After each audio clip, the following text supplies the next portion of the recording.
Bismillahirrahmanirrahim. Perkenalkan, nama saya Dwiyanti. Saya dari kelompok 1.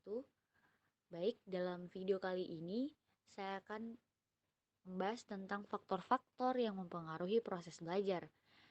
Baik, yang pertama adalah faktor dari dalam diri individu atau sering disebut dengan faktor internal. Dalam faktor internal tersebut membahas dua, yaitu tentang faktor jasmania dan faktor psikologis. Kemudian yang kedua adalah faktor dari luar diri individu atau sering disebut dengan faktor eksternal yang membahas tentang faktor keluarga, sekolah, dan lingkungan masyarakat.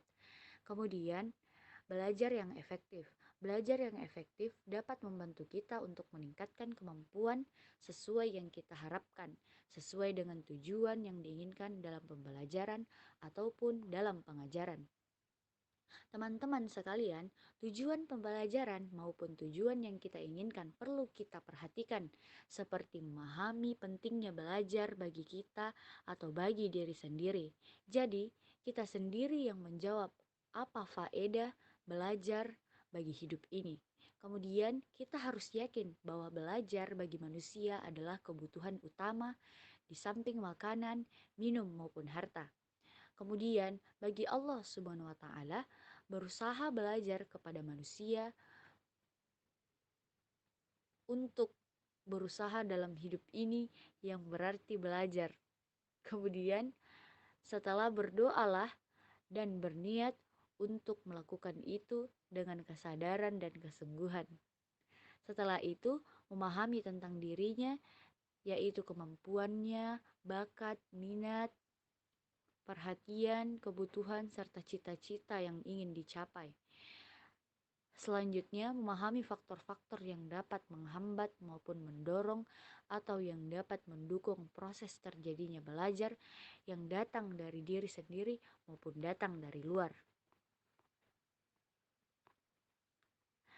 Adapun rahasia agar siswa-siswa sukses dalam belajar, ada beberapa rahasia yang dapat kita terapkan baik untuk diri kita maupun untuk orang lain guna mewujudkan hasil belajar yang efektif dan menyenangkan.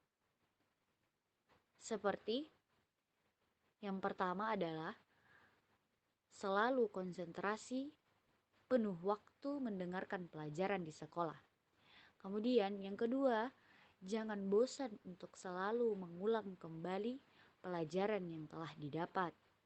Kemudian, menyalin ulangan catatan ke dalam komputer atau dalam buku kecil. Kemudian cara selanjutnya, membaca ulang materi yang telah dipelajari, kemudian kita menyimpulkan dengan kesimpulan sendiri. Yang kelima, materi dapat diaplikasikan dalam bentuk konsep, bagan, dan lainnya. Kemudian yang terakhir, gunakan buku yang berbeda sebagai sumber belajar dan usahakan belajar selalu rileks dan santai. Seperti itu teman-teman. Baik, itulah tadi materi-materi saya pada video kali ini. Saya harap bermanfaat bagi teman-teman sekalian.